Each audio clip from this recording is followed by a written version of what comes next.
Un conductor afroamericano es detenido por la policía sin motivo aparente. En segundos, la tensión escala, le rompen el vidrio y lo abofetean frente a todo el mundo. Pero lo que pasó minutos después, dejó a todos con la boca abierta. Esta es una historia que revela cómo la verdad siempre sale a la luz.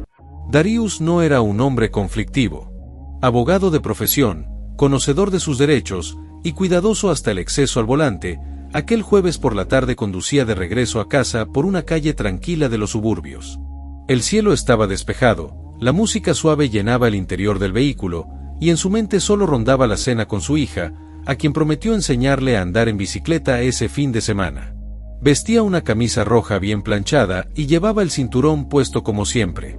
Revisaba constantemente los espejos, como lo hacía por costumbre, no por temor. Pero cuando una patrulla apareció repentinamente detrás de él con las luces encendidas, su estómago se encogió. Antes de que sigas, suscríbete ahora para no perderte ninguna historia impactante. Darius no había cometido ninguna infracción. No iba con prisa, no había cruzado luces en rojo, ni el más mínimo indicio de haber roto alguna norma. Aún así, se orilló con calma, encendió las luces intermitentes y colocó ambas manos sobre el volante, como aprendió a hacer desde joven para evitar malentendidos. Su corazón comenzó a latir con fuerza, no por culpa, sino por una sospecha que había aprendido a reconocer a lo largo de los años. Ese tipo de detenciones casi nunca terminaban bien. Lo que siguió fue alarmante. En lugar de acercarse de forma protocolar, los dos agentes descendieron de la patrulla como si persiguieran a un criminal armado. Uno de ellos, de rostro rojizo y mandíbula tensa, caminó directamente hacia la ventana del conductor con el puño ya cerrado, gritando sin freno: «Baja del auto ahora, te dije que apagues el motor».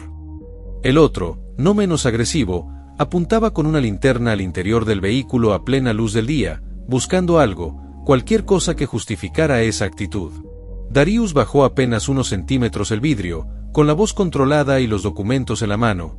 «Oficial, ¿puedo saber por qué me está deteniendo?». No hubo respuesta. Solo más gritos, más presión. «No me hagas repetirlo. Baja del auto, basura». El tono, la mirada, el lenguaje corporal, no se trataba de una simple detención. Era una amenaza, una advertencia, una agresión disfrazada de autoridad. La rabia y el miedo chocaban en su pecho. No entendía qué estaba pasando, pero sí sabía una cosa: no había forma de que eso fuera legal.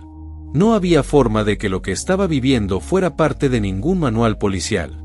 Y, sin embargo, ahí estaba, viendo cómo uno de los oficiales comenzaba a golpear la ventana del lado del conductor con fuerza, como si intentara quebrarla a golpes. Darius respiró profundo, sintiendo que estaba por cruzar una línea peligrosa. Afuera, los gritos seguían. Adentro, su calma comenzaba a resquebrajarse. No era solo un vidrio lo que peligraba, era su dignidad, su integridad, su vida. Y lo que vendría después marcaría para siempre el rostro de aquellos que creyeron tener el poder absoluto. El primer golpe fue seco, brutal, directo contra el cristal del conductor. Darius ni siquiera tuvo tiempo de reaccionar. El oficial más agresivo, con los ojos encendidos por una furia incomprensible, golpeó la ventana con tanta fuerza que el vidrio vibró y luego se agrietó en una telaraña de fracturas. Fue un momento que pareció detener el tiempo. Darius se quedó inmóvil, las manos firmes en el volante, intentando mantener la respiración bajo control. No quería moverse. Sabía que cualquier gesto malinterpretado podría costarle la vida. Pero los agentes no buscaban cooperación. Buscaban sumisión absoluta, humillación, castigo. «Te dijimos que bajaras del auto, imbécil», gritó el segundo policía mientras rodeaba el vehículo como un depredador. El primero, sin pensarlo más, lanzó otro puñetazo al vidrio hasta hacerlo estallar. El sonido del cristal quebrándose invadió el silencio del barrio como una explosión. Fragmentos volaron al rostro de Darius. Uno le cortó ligeramente la mejilla, otro cayó en su regazo. El aire se llenó de tensión, de polvo de vidrio y de un miedo ancestral que él conocía demasiado bien, ese miedo silencioso que muchas personas negras cargan desde que tienen memoria. El miedo de no saber si saldrás vivo de una interacción con la policía. Pero la violencia no terminó ahí. Con la ventana rota, El oficial metió medio cuerpo al interior del coche, sujetó a Darius por la camiseta y, sin aviso alguno, lo abofeteó con la palma abierta. El sonido del golpe fue brutal, más por lo que representaba que por la fuerza en sí. No fue un arresto. No fue un acto de autoridad. Fue una humillación. Una descarga de odio dirigida hacia un hombre que no había hecho absolutamente nada. Darius giró el rostro por el impacto, no por debilidad, sino por instinto. No levantó las manos. No gritó. No insultó. Su resistencia era la calma. Su dignidad, el escudo. Unos metros más atrás, una mujer había comenzado a grabar con su celular. Otros vecinos asomaban la cabeza desde las ventanas. Las cámaras de los timbres inteligentes también captaban la escena desde distintos ángulos. Pero los policías, cegados por la adrenalina o tal vez por la impunidad, no se detuvieron. Uno abrió la puerta del conductor de un tirón, sacó a Darius a la fuerza y lo empujó contra el pavimento caliente mientras el otro gritaba códigos por la radio, inventando una narrativa falsa. Sujeto agresivo, se resistió a salir del vehículo, posible amenaza. Darius estaba en el suelo, boca abajo, sintiendo el ardor de la mejilla hinchada, los brazos torcidos a la espalda, los gritos rebotando entre las paredes del vecindario. Y aunque el dolor físico era real, lo que más le dolía era la certeza de que aquello no era un error. Era un patrón. Un guión que ya se había repetido demasiadas veces en demasiados cuerpos como el suyo. Pero esta vez, el final sería distinto. Porque alguien estaba grabando. Porque él conocía la ley. Y porque, aunque aún no lo sabían, esos policías estaban a punto de suplicar perdón. La rodilla de uno de los oficiales seguía presionando la espalda de Darius contra el pavimento cuando comenzaron a escucharse voces desde la acera. Una mujer, visiblemente indignada, grababa con su celular mientras se acercaba con cautela pero firmeza. «Lo están golpeando sin motivo. Yo lo vi todo desde el principio», gritó. Su tono no era el de alguien que solo graba para subir el video. Era el tono de alguien que sabía lo que pasaba y ya estaba harta de verlo repetirse una y otra vez. Más vecinos empezaron a asomarse. Otros ya estaban llamando al 911 para reportar a los propios policías. Uno de los agentes intentó frenar la situación con autoridad fingida. «Aléjese, señora, esto no la concierne». Pero el celular ya estaba apuntando directamente al rostro del oficial que había destruido el vidrio. En cuestión de segundos, 3 ángulos diferentes, el celular de la mujer, una cámara de seguridad doméstica en una fachada cercana, y la dashcam interna del propio auto de Darius, estaban registrando los mismos hechos desde distintas perspectivas. La versión oficial que intentaban construir se resquebrajaba antes de nacer. En el suelo, Darius no hablaba. Pero no porque no pudiera. Estaba esperando. Esperando el momento justo. Porque, a diferencia de lo que creían los agentes, Darius conocía sus derechos mejor que ellos. No solo era abogado de derechos civiles, también trabajaba activamente en casos de abuso policial. Y lo que ellos no sabían es que su vehículo contaba con una cámara interna de alta definición, activada automáticamente en cualquier parada policial, que había grabado desde el instante exacto en que la patrulla encendió las luces. Cuando al fin lo soltaron, ante la presión social que comenzaba a crecer a su alrededor, Darius se incorporó lentamente, sacudiendo los restos de vidrio de su camisa roja. Se giró hacia los policías, con el rostro aún marcado por la bofetada y una pequeña herida en la mejilla, y les habló con voz firme y pausada. «Todo esto fue grabado. Y ya está respaldado en la nube. Les sugiero que llamen a su supervisor ahora mismo». Fue como si esas palabras hubieran reventado una burbuja invisible. Los oficiales se miraron entre sí, con una mezcla de sorpresa, pánico y negación. El más joven balbuceó algo sobre malentendido, mientras el otro comenzaba a cambiar el tono por uno mucho más defensivo, casi nervioso. Pero ya era tarde. La narrativa del abuso, del uso excesivo de fuerza, de la brutalidad injustificada, había quedado registrada con nitidez. Y ahora, lo único que les quedaba, era intentar justificarse. O, peor aún, pedir perdón. El ambiente había cambiado. Lo que minutos antes era un escenario de abuso, se transformaba rápidamente en una escena de tensión invertida. Los agentes, que hasta hacía poco gritaban y golpeaban con total impunidad, ahora murmuraban entre ellos, visiblemente nerviosos. Uno sostenía su radio con la mano temblorosa, mientras el otro no dejaba de mirar hacia las cámaras que los rodeaban.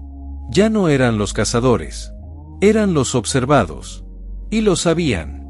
Darius, aún con el rostro adolorido y el pulso acelerado, no necesitaba levantar la voz para recuperar el control.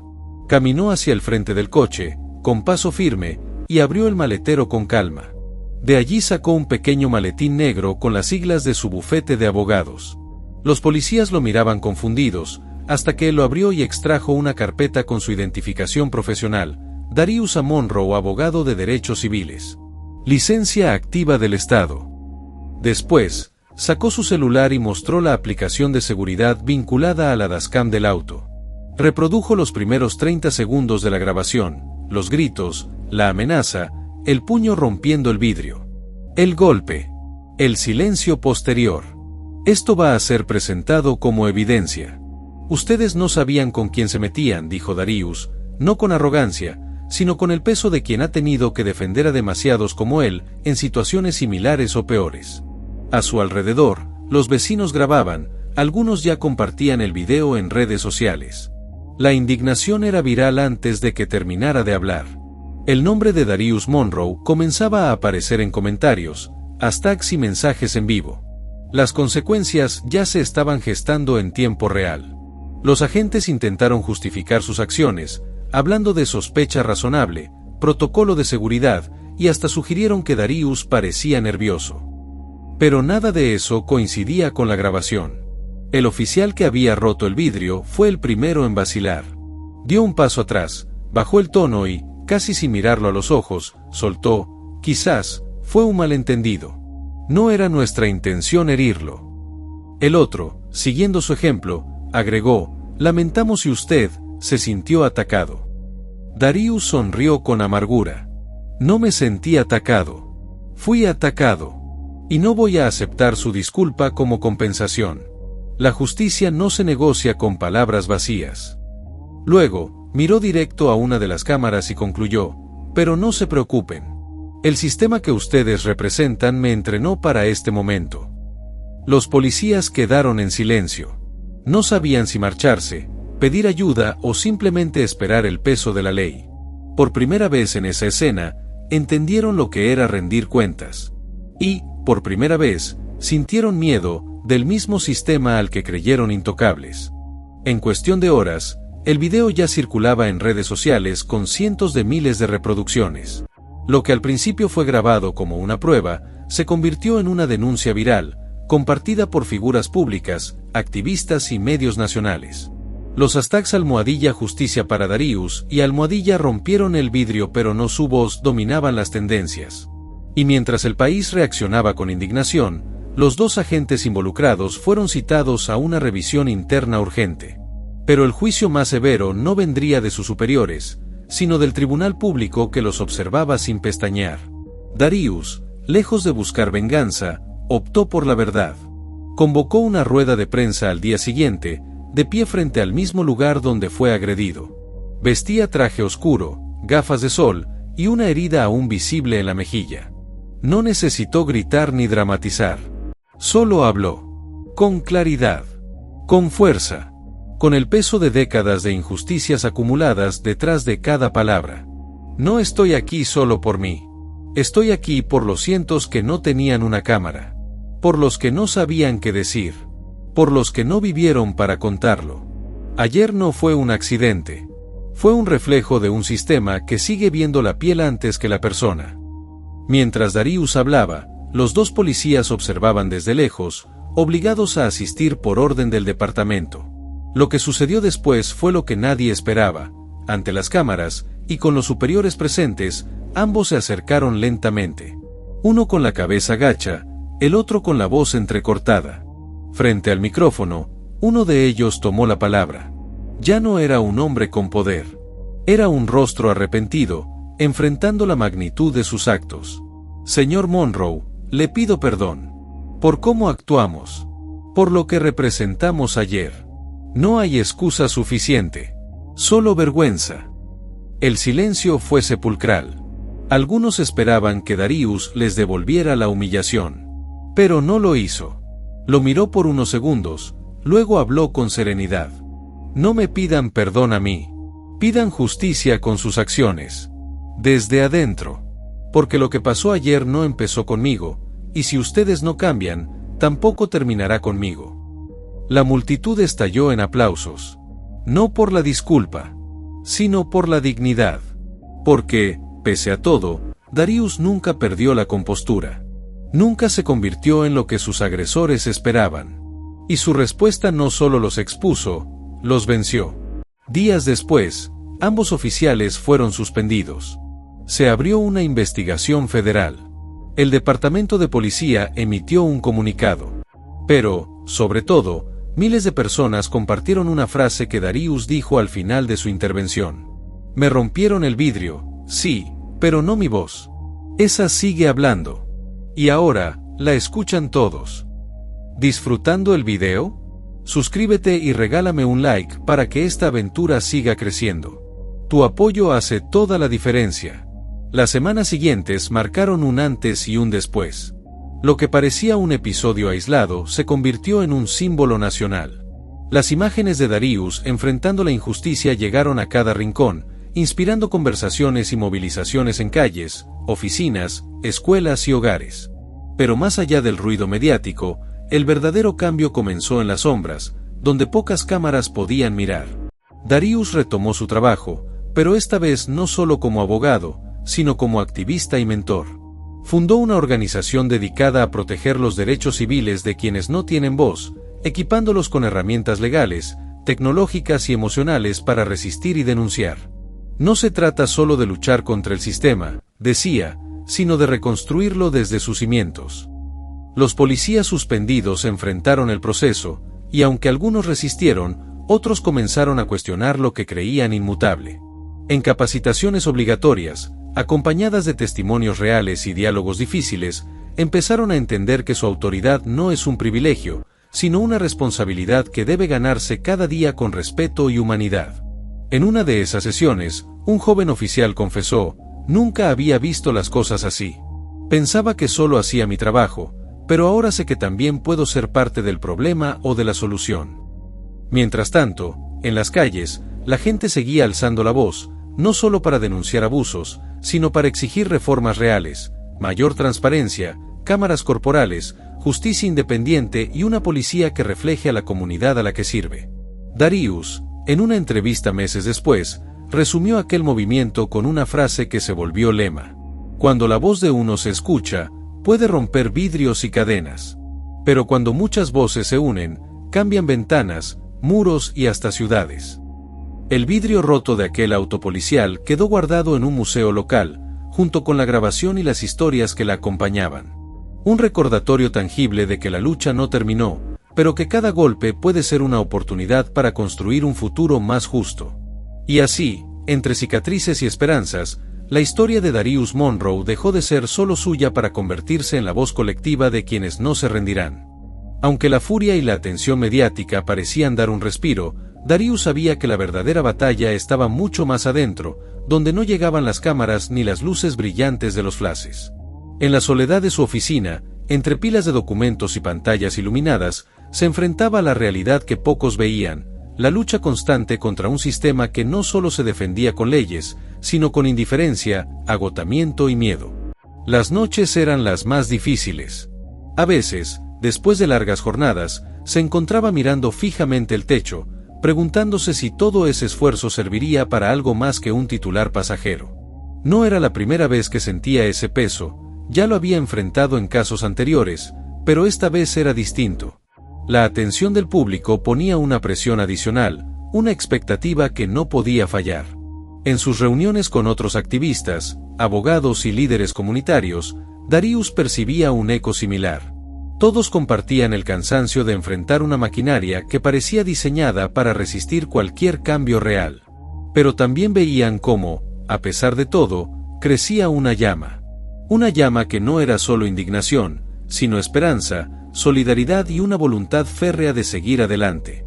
Una tarde, durante un taller de apoyo emocional para víctimas y familiares de abusos, Darius escuchó a una joven contar cómo había perdido la fe en la justicia luego de años de promesas incumplidas. Sus palabras resonaron en su corazón, recordándole que esta lucha era tanto externa como interna. Esa misma noche, cuando llegó a casa, encontró a su hija pequeña esperando con ojos curiosos. «Papá, ¿por qué la gente mala lastima a otros? ¿Por qué tú peleas con ellos?» Darius se agachó, miró su rostro inocente y respondió con sinceridad: «Porque a veces las personas están heridas por dentro y no saben cómo sanar. Y porque el miedo las hace hacer cosas que no deberían. Pero también porque hay personas como nosotros que luchan para que el mundo sea un lugar mejor». Su hija, sin comprender del todo, simplemente le tomó la mano y dijo: «Entonces, papá, yo también quiero ayudar a que nadie se sienta triste». Ese momento le recordó que la resistencia no era solo una cuestión de fuerza legal o movilización pública, sino de mantener viva la esperanza en el corazón de cada persona, especialmente en la próxima generación. Darius comprendió que para sostener esa resistencia interior necesitaba apoyarse en la comunidad, en las historias compartidas, en la empatía y en la solidaridad. Por eso, fortaleció su red de aliados, promovió espacios para la sanación colectiva y creó programas donde quienes habían sufrido abusos podían transformar su dolor en fuerza para otros. Sabía que la batalla era larga y que la justicia verdadera no llegaría de la noche a la mañana, pero también sabía que cada pequeña victoria interna, cada momento en que alguien decidía no callar, era un paso esencial hacia el cambio. Y así, día tras día, con la convicción que le daba la certeza de no estar solo, Darius renovaba su compromiso con la resistencia que nace del alma, la resistencia interior. Lo que comenzó como una lucha individual se fue transformando en un movimiento colectivo que buscaba reformar no solo las acciones puntuales, sino la esencia misma de un sistema que parecía inamovible. La organización fundada por Darius no tardó en crecer más allá de sus expectativas. Ya no se limitaban a defender casos legales, habían creado un espacio donde la comunidad podía aprender a defenderse, a exigir sus derechos y, sobre todo, a sanar. En un amplio salón de conferencias, frente a un público diverso que incluía desde estudiantes universitarios hasta funcionarios públicos y policías en proceso de capacitación, Darius presentó un proyecto innovador, un ecosistema de justicia. Explicó que este ecosistema integraba 3 pilares fundamentales. El primero, la comunidad, empoderada con educación y acceso a recursos legales para denunciar abusos sin miedo ni desconocimiento. El segundo, la ley, que debía aplicarse con rigor pero también con humanidad, reconociendo que cada caso es una historia de vida y no solo un expediente frío. Y el tercero, la tecnología, que pasó de ser una herramienta de vigilancia opresiva a un instrumento de transparencia y rendición de cuentas. Mostró cómo las cámaras corporales, las aplicaciones de denuncia segura y las plataformas públicas para seguimiento de casos podían construir confianza y reducir la impunidad. Pero también advirtió que la tecnología no era la solución mágica. Sin compromiso humano, sin empatía, todo esto es solo un mecanismo frío más. En el público, algunos oficiales que aún dudaban escuchaban con atención.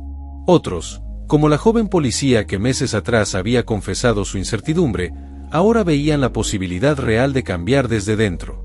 Darius narró también las historias de quienes, gracias a la organización, habían podido revertir situaciones injustas. Historias de mujeres que recuperaron su dignidad, de jóvenes que lograron ser escuchados, de familias que encontraron apoyo y esperanza. Pero no ocultó los desafíos. La burocracia, la resistencia al cambio, las heridas profundas en la confianza entre autoridades y ciudadanos, todo era parte de esa compleja red que debían desatar con paciencia y perseverancia. Al final de su discurso, con voz firme pero llena de esperanza, dijo: «Este ecosistema no es perfecto, pero es nuestro compromiso con el futuro. No solo buscamos justicia reactiva, sino preventiva. No solo queremos castigar errores, sino construir puentes.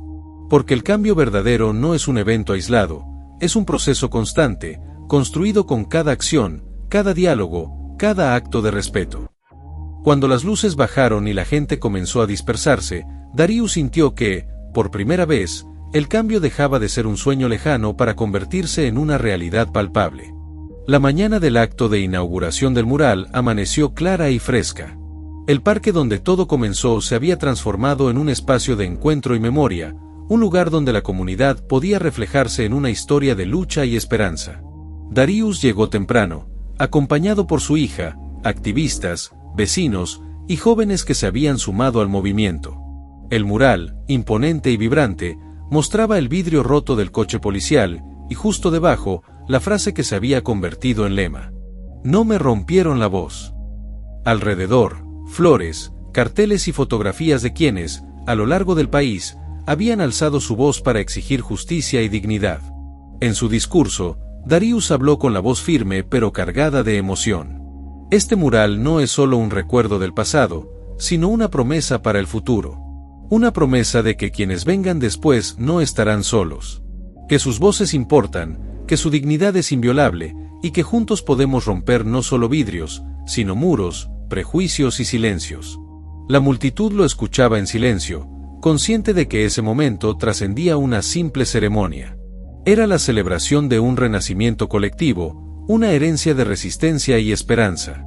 Al finalizar, Darius miró a su hija y dijo en voz baja: este es solo el comienzo. El verdadero cambio está en cada uno que decide levantar la voz, incluso cuando parece que nadie escucha. Y así, mientras el sol brillaba alto, el mural iluminaba el parque y las voces se unían en un solo canto, Darius supo que la lucha continuaría. Porque la justicia no es una meta, sino un camino que todos debemos recorrer. Epílogo/diagonal llamado a la acción. Esta historia es más que palabras y escenas, es un reflejo de realidades que aún persisten en muchos lugares del mundo. Cada voz, cada acto de coraje, es una chispa que puede encender el cambio. Si algo te dejó esta historia, que sea la certeza de que nadie está solo. Que tus derechos importan. Que denunciar, informarse, apoyar y educar son pasos esenciales para construir un mundo más justo y humano. Tu voz es poderosa. Úsala. Levántate. Inspira. Y nunca dejes que te rompan el vidrio, porque tu voz, esa sí puede cambiarlo todo. Y si quieres seguir escuchando más historias que inspiran, aprendiendo y siendo parte del cambio, suscríbete y acompáñanos en este camino hacia la justicia y la dignidad.